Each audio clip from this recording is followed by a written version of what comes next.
جانشین ہیں اور خلیفہ ہیں، وسیع ہیں، ولی ہیں، سب اپنی جگہ، لیکن اس کے ساتھ ساتھ صحابی پیغمبر بھی ہیں عظمتوں کے اعتبار سر فہرست. تو خود امیر المومنین کے ساتھ بھی ایک طبقہ تھا جو ہر قدم پہ ساتھ رہا ہے.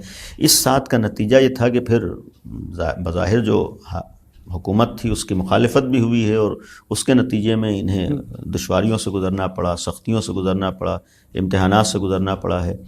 بعض کو جلا وطن کیا گیا، اپنا وطن چھوڑے ہیں بعض لوگوں نے، بعض لوگ خود یہاں پر یعنی سختیاں جھیلتے رہے لیکن اپنے راستے پر باقی رہے. تو مقصد یہ ہے کہ ہمارے ایک تعداد ہے اصحاب پیغمبر کی جو اس راستے پر ہے. اسی لیے ہم لوگ جو بھی رسول کی راستے پر باقی رہے، جو بھی رسول کے احکامات پر عمل کرے، جو رسول کو مکمل طور پر مانے، اس کو ہم قابل احترام سمجھتے ہیں، ہمارے احترام اس کا واجب ہے.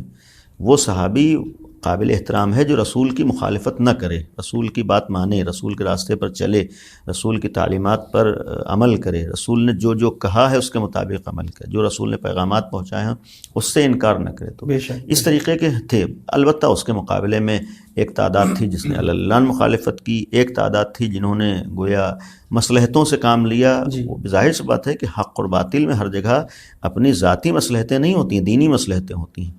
یعنی بعض لوگوں نے سوچا اصحاب پیغمبر میں کہ ہم دونوں طرف رہیں، دونوں طرف خوش رہیں، یہ بھی نہیں ہو سکتا ہے. ظاہر بات، ہم اللہ کی طرف ہیں تو ہم اللہ کے مقابل میں نہیں جا سکتے، ہم رسول کی طرف ہیں تو رسول کے مقابل میں نہیں جا سکتے. تو جو اللہ کا راستہ ہے، جو توحید و رسالت کا پیغام ہے، ہمیں اسی راستے پر باقی رہنا.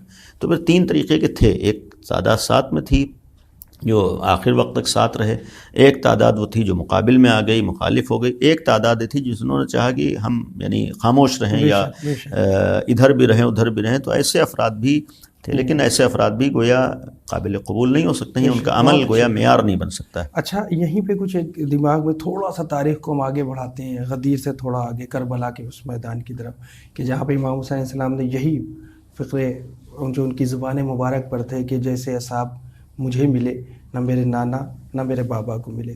یعنی یہ جو ربط آ رہا ہے بیچ میں کربلا اور غدیر کا، ہم چاہیں گے اس کو بھی آپ تھوڑا سا سمجھا دیں، کیونکہ یہ کانفلکٹ یہاں پر دکھ رہا ہے. اصل مشن کی بات کریں، مقصد کی بات کریں، میں نے درمیان میں ایک دن عرض کیا تھا کہ غدیر یا ولایت ایک نظام کا نام تھا، ایسا نظام جو الہی نظام ہے. ٹھیک ہے. اور اصل اگر ولایت کی ہم بات کریں تو اصل ولایت تو ہم شیعوں کے صرف ولایت خدا ہے. اسی اللہ نے ولایت کا اعلان کروایا ہے یا مولا بنایا ہے. رسول کو اس نے مولا بنایا ہے، امیر المومنین کو مولا بنایا ہے، 12 اماموں کو مولا بنایا ہے. ولایت اللہ نے دی ہے، تو ان کو اللہ کی ولایت ان تک آئی.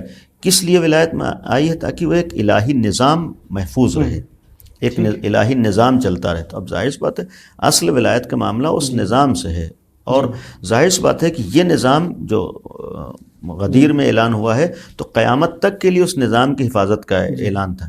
یعنی جس دین کو رسول اللہ لے کر آئے، جس دین کو پیغمبر نے اللہ کی طرف سے پہنچایا تھا، جس دین کی تکمیل کا اعلان غدیر میں ہوا تھا، یعنی گویا الیوم اکمل، تو آج دین مکمل ہو گیا. یعنی اب اس دین کو قیامت تک رہنا ہے. حلال محمد حلال الی یوم القیامہ، حرام محمد حرام الی یوم القیامہ.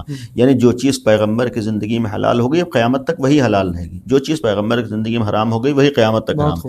یعنی جو دین پیغمبر کا آ گیا ہے، جسے ہم دین نبی کہیں، شریعت محمدی کہیں، جو اللہ کی طرف سے آئی ہے، یعنی خود نبی کی اپنی نہیں، اللہ کی طرف سے لے کر آئے، جسے ہم اسلام کا نام دیتے ہیں، جو صرف 100% اللہ کی طرف سے رسول اللہ لے کر. اب اس دین کو قیامت تک باقی رہنا ہے. اسی دین کی حفاظت کے لیے اللہ نے پیغمبر کے ذریعے سے ولایت کا اعلان کروایا ہے. یعنی ہمارے یہاں جو امامت کا تصور ہے، 12 اماموں کا معاملہ ہے، یہ اسی نظام الہی، اسی دین الہی، اسی پیغمبر کے دین کو بچانے والے بھی ہیں. انہوں نے دین کو بچایا. اب اصل دین غدیر یا اصل ولایت امیر المومنین دین کے لیے تھا، الہی نظام کو گویا بچانے کے لیے تھا، اللہ کے دین کو محفوظ رکھنے کے لیے تھا.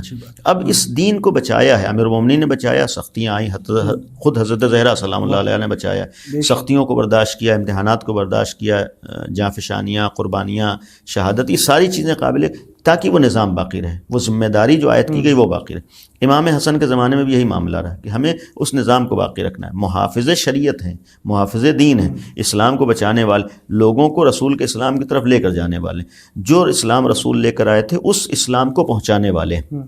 رسول کا جو ایک پیغام تھا اس پیغام کی حفاظت کرنے والے تھے.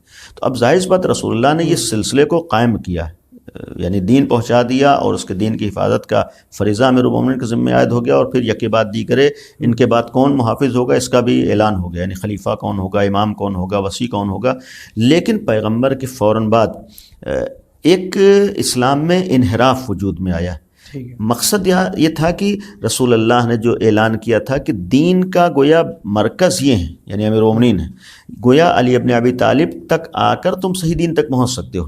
محافظ دین علی ابن ابی طالب ہیں، یعنی وہ الہی دین جو پیغمبر کی زندگی میں مکمل ہوا، اس الہی دین کو بتانے والے، پہنچانے والے علی ابن ابی طالب ہیں. لیکن ایک تعداد تھی جس نے وہاں سے اپنے کو الگ کیا، یعنی امیر المومنین سے الگ ہو گئے، امیر المومنین کو نہیں مانا، امیر المومنین کی ولایت کا اقرار نہیں کیا، یا وہی بعض معنی میں کہ معنی بدل دیے گئے کہ اب ہمارے حاکم نہیں ہیں، ہمارے سرپرست نہیں ہیں. تو اب وہ انحراف جو وجود میں آیا، شروع میں احساس نہیں ہوا، شروع میں توجہ نہیں ہوئی، لیکن آہستہ آہستہ یہ انحراف بڑھتا گیا. جس انحراف کے نتیجے میں پھر یزید جیسا ایک دشمن اسلام، دشمن رسول، دشمن دین سامنے آیا، وہ بھی بنام اسلام سامنے آیا، یعنی اسلام کا نام لے کر خلیفہ اسلامی کے نام سے سامنے آیا. تو اصل در حقیقت اگر غور کریں، یہ یزید جو سامنے آیا ہے یہ اسی غدیر سے انحراف کا نتیجہ تھا. یعنی اگر غدیر کے راستے پر باقی رہتے تو یزید جیسوں کی ہمت نہ ہوتی کہ دشمن اسلام بھی ہوں، رسول اللہ کے دشمن بھی، اور اس کے بعد اپنے کو خلیفہ اسلامی کہلا رہے ہیں. یعنی یہ قابل تصور نہیں ہو سکتا ہے کہ جو دین دنیا میں انسانیت کے لیے آیا ہو وہاں یزید جیسے کردار اسلام میں پہچانے جا رہے ہیں. یعنی اسلامی نقطہ نظر سے دیکھیں تو یزید جیسے لوگ انسان کہنے کے لائق نہیں ہیں، نہ کہ حاکم اسلامی بن جائے. تو مقصد یہ تھا کہ اسی انحراف کا نتیجہ، معذرت سے، کہ یہی انحراف غدیر کا نتیجہ تھا کہ پھر لوگ اس طریقے کے سامنے آنے لگے. تو اب چونکہ غدیر سے انحراف تھا تو اب یزید جب سامنے آیا ہے اس نے اعلان دین کی مخالفت شروع کی، اور اس کے جو بعض اشعار مشہور ہیں اور جو اس کی بعض باتیں مشہور ہیں، اس کا عمل مشہور ہے کہ ایک تو اپنے کو اپنے اعتبار سے خلیفہ اسلامی کہلوانا، یہ سب سے پہلا جرم، اور پھر اسلام کے خلاف پیغامات دینا، یہاں تک جسارت کر دے کہ نہ کوئی نبی آیا اور نہ کوئی وحی آئی، نہ کوئی قرآن آیا، اور معاذ اللہ یہ پیغمبر کا ڈھونگ تھا اور پیغمبر، یعنی یہ ساری چیزیں وہ کہہ رہا ہے. تو اب ایسا انسان جب سامنے آ جائے گا تو اب اس کا نتیجہ، اب یا تو دین ایسے لوگوں کے حوالے کر دیا جائے، دنیا ایسے ہی لوگوں سے اسلام کو پہچانے، یہ لوگ اسلام کے لیے گویا ایک آئیڈیل بن جائیں کہ یعنی پیغمبر والا اسلام کیا ہے یزید بتائے گا. نہیں ہو سکتا ہے، یزید کا اسلام سے کوئی تعلق نہیں ہے، وہ اس اسلام کا یزید خلیفہ نہیں ہے. اب اس کے مقابلے میں ضرورت ہے کوئی ایک تحریک آئے، کوئی ایک مشن سامنے آئے، کوئی فرد سامنے آئے جو آ کر یہ بتائے کہ رسول اللہ کا اسلام کا. اب کون آئے گا؟ وہی تو آئے گا جو محافظ اسلام بنایا گیا ہے، یعنی جس کی ذمہ داری ہے کہ وہ اسلام کو ہر زمانے میں بچاتا رہے. وہ کون ہے اس زمانے میں؟ امام حسن تک امام حسن ہے، لیکن امام حسن کے بعد اب کوئی امام کون ہے؟ ولی خدا کون ہے؟ غدیر کا مولا کون ہے؟ امام حسین ہوں گے. لہٰذا امام حسین پھر کربلا میں سامنے ہے. لہذا کہنے کا مقصد یہ ہے کہ کربلا در حقیقت نتیجہ تھا اسی غدیر سے انحراف کا، غدیر کو اہمیت نہ دینے کا. اگر امت مسلمہ نے پیغمبر کے حکم پر عمل کیا ہوتا، اللہ کے حکم کو اہمیت دی ہوتی، رسول کی بات مانی ہوتی، تو یزید جیسے لوگ سامنے نہیں آ سکتے تھے. بے شک بے شک کربلا وجود میں نہیں آ سکتی تھی. بے شک یزید جیسوں کی ہمت نہیں ہو سکتی تھی کہ اس طریقے سے ظلم بربریت کا مظاہرہ کریں اور اپنے کو مسلمان کہیں، نہیں ہو سکتا تھا. یہ صرف غدیر سے ہٹنے کا نتیجہ تھا، چونکہ غدیر میں دین مکمل ہوا، اسلام آیا ہے. اب اس سے ہٹ کر وہ اسلام کے نام پر اسلام کو بدنام کرنا چاہتے ہیں. لہذا امام حسین مقابل پر آتے ہیں، اور پھر جب مقابل پر آئے تو اب ظاہر بات ہے کہ اب اپنے مشن کو بچانا ہے اور ایسے لوگوں کو ان کے مشن میں کامیاب نہیں ہونے دینا. اس کے لیے اگر قربانیوں کی ضرورت پڑی ہے تو پھر انہوں نے قربانیاں دی ہیں. اچھا، اسی میں ہی جیسے ہر دور میں دیکھا جائے امام معصوم یا نبیوں کی جو ضرورت پڑی، کیا اس طریقے کے بھی پیغامات غدیر میں ملتے ہیں؟ اگر ہم ربط دیں غدیر سے کہ معصوم کی ضرورت، نبیوں کی ضرورت جو پڑی، یا ہر دور میں جو امام آئے، تو کیا یہ اس طریقے کا پیغام ہمیں غدیر سے ملتا ہے، خطبوں سے ملتا ہے؟ خود غدیر کا مطلب یہ تھا کہ ہر زمانے میں ہمارا کوئی حاکم ہوگا. ہاں، غدیر کے معنی میں نے اسی لیے کہا تھا کہ غدیر میں قیامت تک کی ولایت کا اعلان ہوا ہے. 12 اماموں، جو آخری امام آج ہمارے آج بھی امام ہیں، یعنی غدیر والی ولایت آج بھی ہے، غدیر والا مولا آج بھی ہے. یعنی وہ بھی آج اس زمین پر اس غدیری ولایت کا فریضہ انجام دے رہا ہے، دین کا محافظ ہے، امام وقت ہے، حجت خدا ہے، ولی خدا ہے، یعنی یہ سلسلہ آج باقی. تو یہ ہر زمانے میں پیغامات تو پہنچائے جاتے رہے، لیکن مصلحتوں کے اعتبار سے جیسے حالات ہوئے. امیر المومنین نے بھی پیغام خدا کو پہنچایا ہے، مولا بنایا گیا، یعنی دین کو بچایا ہے، دین اسلام کی حفاظت کی ہے اپنے زمانے کے حالات کے اعتبار سے، مصلحتوں کے اعتبار سے. جیسے مصلحتیں تھیں، جیسے تقاضے تھے، جیسی ضرورتیں تھیں، جیسی گویا ذمہ داریاں، تو اس کے اعتبار سے وہی کام امام حسن نے کیا، وہی ہمارے 11 اماموں نے کیا. اب مصلحت خدا یہ ہے کہ یہ فریضہ پردہ غیب سے انجام دیا جاتا ہے. آج ہمارا آخری امام بھی اسی فریضے کو انجام دے رہے ہیں، یعنی آج بھی امام گویا ولی ہیں، امام ہیں، حجت خدا ہیں، یہ بھی اسی اللہ کے دین کو بچا رہے ہیں، یہ بھی اس دین کی حفاظت کر رہے ہیں. البتہ انداز اس وقت یہ ہے کہ وہ پردے لوگوں کی نگاہوں کے سامنے نہیں. انشاءاللہ جب مصلحت خدا ہوگی، حکم خدا ہوگی، وہ ظاہر ہوں گے اور اسی طریقے سے اس الہی نظام کو دنیا میں قائم کریں گے اور یہ الہی دین دنیا میں انشاءاللہ سامنے آئے گا. بہت اچھی آپ نے بہت مفید بات ہے جو آپ نے کہی کہ اگر ہم بات کریں کہ ہر دور میں معصوم یا امام کی ہی ہم بات کر رہے ہیں کہ ان کی ضرورت کیوں رہی. کہ اولاً یہ خود ایک مستقل ٹاپک ہے اور اس میں بظاہر وقت نہیں ہے. میں مختصراً عرض کر رہا ہوں کہ ہمارے ہاں جو اللہ نے معین کیا ہے، نبی بھی اللہ معین کرتا ہے، اور ہمارا عقیدہ ہے کہ نبی کے بعد جانشین نبی جسے ہم پیغمبر کے بعد امام کہتے ہیں، اسے بھی اللہ ہی معین کرتا ہے. تو جو معین کرے گا ایک چیز ہے دین کی حفاظت کے لیے، دین کو پہنچانے کے لیے، خدا تک پہنچانے کا ذریعہ ہوگا، دین کے حفاظت کا وہ ذریعہ ہوگا. تو اب اس کا خود خطا سے محفوظ ہونا ضروری، چونکہ وہ ہدایت کا فریضہ انجام دے گا، چونکہ وہ رہبری کا فریضہ انجام دے گا، چونکہ وہ خدا تک لے جائے گا، چونکہ وہ دین تک لے جائے گا، وہ دین پہنچائے گا. تو اس کا بھی ایک تو اللہ کی طرف سے ہونا ضروری ہے، اللہ کی طرف سے معین ہونا ضروری ہے.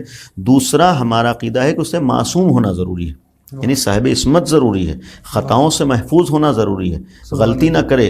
اس لیے کہ اگر خود غلطی کرے گا تو ہمیں کیسے غلطیوں سے بچائے گا؟ خود اگر خطا کار ہوگا تو ہماری کیسے خطاؤں سے ہماری حفاظت کرے گا؟ خود عقل بھی کہتی ہے کہ خطا کار ہمارا رہبر نہیں ہو سکتا ہے، خطا کار ہمارا جب دنیاوی معاملات میں ہمیں غلطی کرنے والے کو اپنا لیڈر اور اپنا رہبر نہیں مانتے ہیں تو پھر پورے دنیا نظام کے لیے، دین کے لیے، اللہ تک پہنچنے کے لیے، دنیا اور آخرت دونوں جگہ کے لیے اگر ہم مانیں تو اس میں پھر ہمارے لیے ہرگز خطا کار کا اسی کو ہمارے معصوم کہتے ہیں. تو ہمارے تو بنیادی شرط ہے کہ جو امام ہوگا، ولی ہوگا، اسے اللہ کی طرف سے معین ہونا. اب ضمناً یہ بھی کہ ہمارے ہاں جو پیغمبر کے بعد جانشین امامت کا تصور ہے، اس میں بنیادی شرطوں میں سے اللہ معین، منصوص من اللہ جس کو ہم لوگ کہتے ہیں، یعنی اللہ معین کرے گا، ہم لوگوں کو حق نہیں ہے کسی بھی اور طریقے سے اسے اللہ اس کو معین کرے گا.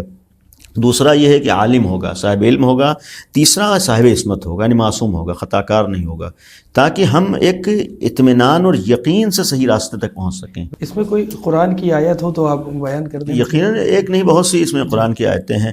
وہ جناب ابراہیم کی جو امامت کا تذکرہ ہے، وَإِذِ ابْتَلَىٰ إِبْرَاهِيمَ رَبُّهُ، جناب ابراہیم کو جو اللہ نے امام بنایا ہے، امامت، اس میں ایک جملہ یہ ہے کہ لا ينال عہد الظالمین. جس وقت یہ دعا کی تھی خدایا ومن ذریتی، اسی منصب کو، امامت کو ہماری ذریت میں قرار دے، تو یہ کہا تھا کہ ہمارا عہدہ ظالمین، ظالمین سے مراد بھی خطا کار بھی ہیں، ظالمین سے مراد گنہگار میں. ظالمین سے مراد یہ ہے کہ یعنی جو اللہ کے راستے سے ہٹا ہوا. تو اس کے ایک ہم اپوزٹ میں آئے تو یہ ہوگا کہ جو معصوم ہو، یعنی یہ عہدہ پہلے دن اعلان ہو گیا تھا کہ ہمارا جو خطاؤں سے محفوظ ہوگا، جو غلطیوں سے محفوظ ہو، جسے ہم معصوم کہتے ہیں، یعنی معصوم ہوگا اسے ملے گا. دوسری چیز یہ ہے کہ خود قرآن میں بہت سی جگہوں پر ہے کہ جو ظالمین کو خدا نے برا کہا ہے، گنہگاروں کو اللہ نے برا کہا ہے، معصیت کرنے والوں کو اللہ نے برا کہا. یا ہم لوگ سورہ حمد میں دعا کرتے ہیں کہ ہمیں ان لوگوں کے راستے پر واقعی رکھ جو صراط مستقیم پر ہیں، صراط الذین انعمت علیہم، جن پر تیری نعمتیں نازل ہوئیں، ان لوگوں کے راستے پر جن پر تیرا غضب نازل ہوا. قرآن نے کیا کہا، کن پر غضب ہے؟ جو گنہگار ہیں، جو معصیت کار ہیں، جو راہ سے بھٹکے. تو اب ظاہر سی بات جو راہ سے بھٹکا ہوا ہے، گنہگار ہے، اس کے اوپر غضب نازل ہو رہا ہے، اور ہم یہ دعا کر رہے ہیں کہ ہم ان کے راستے پر نہ رہیں، یعنی وہ ہمارے امام نہ ہو، وہ ہمارے رہبر نہ ہونے پر. یعنی اس کا ہم معنی دیکھیں، پلٹ کے آئیں گے، یعنی ہمارا رہبر کون ہو؟ جو معصوم ہو. تو اب ہمیں تلاش کرنا ہے جو کون خطاؤں سے بچا ہوا ہے، کون عصمت رکھتا ہے، کون معصوم. اسی لیے شرط ہے غدیر کی ولایت میں مولا کے لیے، امام کے لیے، کہ وہ معصوم بھی ہو اور صاحب عصمت ہو، تاکہ ہم کم از کم اپنے یقین اور اطمینان کے ساتھ راستے کو طے کر سکیں کہ آنکھ بند کر کے ہمیں اس کے پیچھے چلنا ہے، یہ ہمیں خدا تک پہنچا دے گا. لیکن اگر یہ اطمینان نہ ہوگا کہ یہ خود محفوظ ہے تو پھر ہم آنکھ بند کر کے نہیں چل سکتے. بہت اچھی بات، بہت اچھی بات، بہت بہت شکریہ. ماشاءاللہ سے طبیعت لطف اندوز ہو گئی جو آپ کی یہ گفتگو رہی لاسٹ والی قرآن مجید کی جو آپ نے آیت بیان کی. یقیناً ناظرین انشاءاللہ ہم پھر آپ سے ملاقات کریں گے نیکسٹ ایپیسوڈ میں. اگر ہم کو اپنے کردار کی طرف اگر ہم دھیان دیں گے, لباس کو چھوڑ کے کردار پر دھیان دینا, معصوم کے چاہنے والے, اماموں کے ماننے والے, نبیوں پر ہمارا یقین ہے اور ایک خدا کی عبادت کرتے ہیں, تو ہمارے اندر اگر یہ سارے صفات ہیں تبھی ہم مومن ہیں, اور تبھی ہم زبان پہ جو ہمارے ہیں وہی دل میں بھی ہوگا, تبھی ہم کامیاب بھی ہیں, کامران بھی ہیں. فی الحال ہمیں اور آگا کو اجازت دیں, انشاءاللہ پھر حاضر ہوتے ہیں اگلے ایپیسوڈ میں. تب تک کے لیے شکریہ. خدا مجدا تشاء